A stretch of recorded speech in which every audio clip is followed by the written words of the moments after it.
Assalamualaikum warahmatullahi wabarakatuh.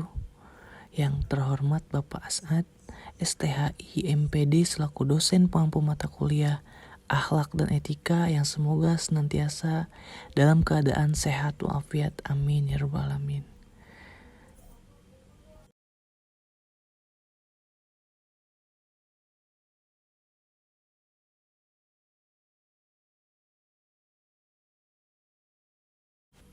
Di sini saya Roni Sianturi dengan NPM 202021500403 yang akan menjelaskan beberapa pemahaman seputar pengertian akhlak, keutamaannya, dan adab etika belajar dalam Islam, etika beragama, berbangsa, dan bernegara dalam Islam, dan pengertian masyarakat dalam etika berdemokrasi dalam Islam.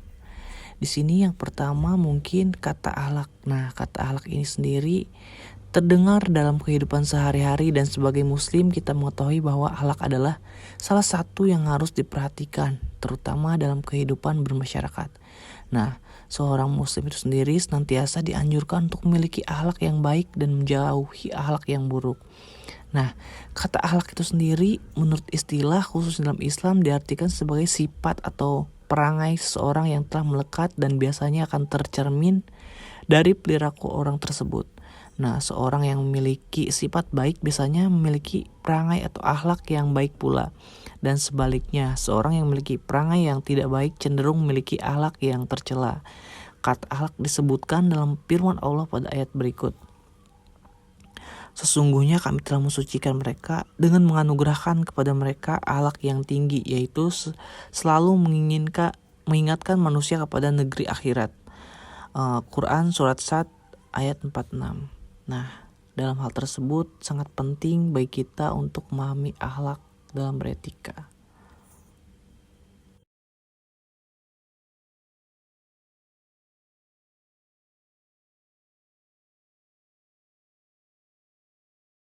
Nah, selanjutnya etika belajar dalam menuntut ilmu. Nah, adab dan etika dalam menuntut ilmu ini bisa dikatakan penting, di mana agar ilmu yang diperoleh bermanfaat dan berkah.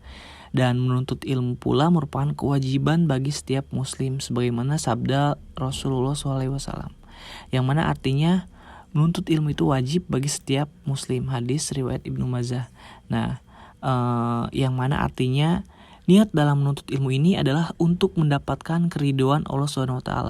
Dalam menuntut ilmu ini, adab dan etika sebaiknya diperhatikan agar ilmu yang diterima berkah dan bermanfaat. Nah, di sini saya beberapa adab dan etika yang wajib diperhatikan dalam menuntut ilmu. Yang pertama, kita wajib memperbaiki niat dulu nih. Dalam menuntut ilmu, seorang muslim sebaiknya berniat untuk mendapatkan keridhaan Allah Subhanahu wa taala. Sebab dengan ridho Allah maka ilmu akan mudah diterima. Nah, yang kedua bersungguh-sungguh, di mana setelah berniat karena Allah Subhanahu wa taala, seorang muslim harus bersungguh-sungguh dalam menuntut ilmu. Usaha terbaik akan memberikan hasil yang baik pula. Dan yang ketiga, tawakal. Nah, setelah berusaha dengan sungguh-sungguh, seorang muslim sebaiknya tawakal. Nah, apapun yang ditetapkan Allah Subhanahu wa taala atas usaha dalam mencari ilmu, seorang muslim sudah sepatutnya menerima hal itu dengan ikhlas. Dan sebab semua yang dikehendaki oleh Allah Subhanahu wa taala pasti mengandung hikmah dan baik di dalamnya. Dan keempat, menjauhi maksiat nih. Dalam menuntut ilmu pula, seorang muslim harus menjauhi perbuatan maksiat agar ilmu yang didapatkan senantiasa bermanfaat dan berkah. Dan maksiat juga membuat seorang sulit berkonsentrasi sehingga ilmu sulit dimengerti. Dan yang kelima, berdoa, di mana dalam mencari ilmu seorang muslim sebaiknya selalu berdoa supaya terhindar dari rasa malas dan kesulitan dalam menuntut ilmu. Dan yang keenam, senantiasa berprasangka baik. Nah, seorang muslim diharapkan selalu berprasangka baik atas ketetapan Allah Subhanahu wa taala, meskipun hasil dan proses pembelajaran yang telah dilakukan tidak sesuai dengan yang direncanakan. Dan yang ketujuh, memperhatikan materi agar mendapatkan ilmu dengan mudah, maka konsentrasi dengan memperhatikan guru saat menjelaskan.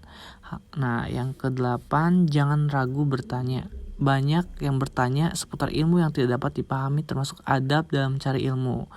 Dan yang kesembilan, hormati guru, di mana seorang muslim dalam menuntut ilmu harus bisa menghormati dan memuliakan guru, mengerjakan sesuai perintah guru dan tidak mencelanya jika terjadi perbedaan pendapat.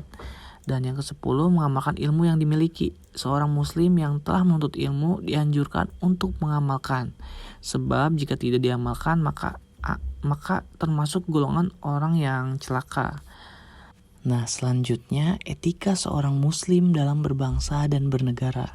Nah, dalam kondisi apapun, Allah Subhanahu wa taala memerintahkan kepada umat Islam untuk senantiasa berakhlak yang baik, termasuk dalam kehidupan berbangsa dan bernegara. Namun dalam konteks Negara Kesatuan Republik Indonesia, hak warga negara dapat diartikan sebagai sesuatu yang dimiliki oleh setiap warga negara dari negara yang diatur oleh undang-undang, sedangkan kewajiban warga negara adalah suatu yang harus dilakukan oleh setiap warga negara terhadap negaranya. Nah, adapun hak-hak sebagai warga negara tercantum dalam Undang-Undang 1945. Secara garis besar setidaknya ada 3 etika seorang muslim dalam kehidupan berbangsa dan bernegara.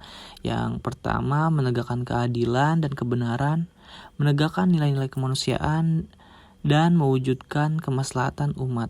Nah, yang pertama, menegakkan keadilan dan kebenaran dalam kehidupan. Kebenaran dan keadilan adalah suatu yang paling dicari oleh setiap manusia, bahkan kehidupan manusia itu sendiri. Nah, disebut sebagai proses dalam mencari keadilan dan kebenaran. Islam adalah agama yang selalu berpihak kepada keadilan dan kebenaran. Bahkan menegakkan keadilan dan kebenaran adalah kewajiban bagi setiap muslim, kapan saja dan dimanapun. Kedua, menegakkan nilai-nilai kemanusiaan secara genealogis. Manusia diciptakan oleh Allah Subhanahu wa taala dari jenis yang sama dan nenek moyang yang sama dari bahan yang sama. Nah, persamaan inilah yang menjadi dasar penting menegakkan nilai-nilai kemanusiaan. Dan yang ketiga, mewujudkan kemaslahatan umat. Inti daripada syariat Islam adalah terwujudnya kemaslahatan umat. Nah, dengan kemaslahatan ini bisa bersifat materi maupun non-materi, baik untuk dirinya dan juga untuk orang lain. Kemaslahatan ini adalah suatu yang bersifat universal, berlaku di mana saja dan kapan saja, sehingga diperjuangkan oleh setiap manusia. Dalam berbangsa dan bernegara, kebijakan atau keputusan hukum harus mengacu kepada terwujudnya kemaslahatan umat, bahkan dikaitkan dengan kemaslahatan. Dan selanjutnya, musyawarah dan berdemokrasi dalam Islam. Musyawarah itu sendiri merupakan dari kata kerja syawara atau yusiwairu yang berkata dengan arti menempatkan dan menawarkan suatu. Dari makna terakhir ini muncul ungkapan syawatu fulanan fi amri, aku mengambil pendapat si fulan mengenai urusanku. Nah, pendapat senada mengemukakan bahwa musyawarah ini pada mulanya bermakna mengeluarkan madu dari sarang lebah, yang mana kemudian berkembang sehingga mencakup segala sesuatu yang dapat diambil atau dikeluarkan dari yang lain, termasuk pendapat. Musyawarah juga dapat berarti mengatakan atau mengajukan suatu. Karenanya kita musyawarah pada dasarnya hanya digunakan untuk hal-hal yang baik sejalan dengan makna dasarnya. Namun seiring dalam Kamus Besar Bahasa Indonesia, musyawarah diartikan sebagai pembahasan bersama dengan maksud mencapai keputusan atas penyelesaian masalah bersama. Nah, seperti mengacu kepada Rasulullah SAW, di mana pelaksanaan musyawarah atas pemerintahan Rasulullah ini tampaknya merupakan suatu bentuk pembinaan terhadap umat Islam pada masa itu. Nah, pembinaan yang dilakukan oleh Rasul ini pernah menjadi ketika beliau bermusyawarah dengan para sahabatnya sebelum pecah perang Uhud. Nabi ketika itu meminta kepada para pemuka kaum muslim, bahkan pemuka orang-orang munafik, sebagaimana dilukiskan Al-Quran, untuk berkumpul. Nah, Nabi ini meminta pandangan mereka dengan berkata, berikanlah pandanganmu terhadapku. Nah, ini adalah salah satu bentuk dari sekian cara Nabi bermusyawarah saat itu. Nabi telah mengikutkan bermusyawarah pada kaum muhajirin, ansor, dan bahkan kaum yang masih ragu-ragu terhadap Islam. Nah, terhadap golongan-golongan terakhir ini mereka diikutsertakan yang mungkin secara politis untuk mengetahui apakah mereka memiliki rasa tanggung jawab bersama. Nah, bentuk musyawarah ini ya ada pula yang dimulai oleh sahabat sendiri. Di antaranya pernah terjadi pada waktu itu Perang Badar ketika Rasul memerintahkan membuat kubu pertahanan di suatu tempat tertentu. Nah, sahabat Ibnu Muzair kemudian bertanya kepada Nabi tentang tempat itu. Apakah tempat yang dipilih itu berdasarkan wahyu sehingga tidak bisa maju ataupun mundur lagi? Nah, ataukah sekedar pendapat Rasul saja? Nah, ataukah disebut taktik perang belaka? Nah, Nabi lalu menjawab, ini adalah pendapat saya dan juga berbagai taktik perang. Lalu Ibnu Muzair menyarankan agar pasukan pindah ke tempat sumber air terdekat dari mereka. Akhirnya Rasul itu sendiri memutuskan menerima saran Ibnu Muzair karena tempat yang ditentukan oleh Nabi ini sebelumnya jauh dari sumber mata air. Nah, hal ini senada dengan pengertian demokrasi. Dalam konteks demokrasi masyarakat Indonesia contohnya, sebagaimana perjalanan panjang demokrasi di dunia Islam, tradisi demokrasi di Indonesia pun telah melewati proses yang cukup panjang dengan beragam eksperimen baik berskala lokal maupun nasional. Seiring dengan berdirinya sistem pemerintahan dan sistem kekerabatan di wilayah Nusantara, terlahir pula banyak prestasi mengagumkan dalam berdemokrasi dengan segala bentuk nuansanya. Sebagai contoh, betapapun feodalnya tradisi sosial politik masyarakat Jawa, namun tetap saja menyimpan tradisi yang cukup demokratis. Peran penguasa yang cenderung menuhankan diri dengan berbagai macam gelar seperti Khalifatullah dan Panta agama tetap dibatasi oleh kecenderungan pemerintahan yang masih memberikan peluang kepada rakyat untuk berdialog dan menyampaikan aspirasinya. Hal ini dapat dilihat dari kenyataan bahwa meskipun penguasa Jawa menamakan dirinya sebagai wakil Tuhan dan pengatur agama, namun hanya terbatas pada formalitas saja dan bukan substansi. Pada kenyataannya, raja tidak berperan dalam menentukan hukum agama. Persoalan agama lebih banyak diperankan oleh ahli agama.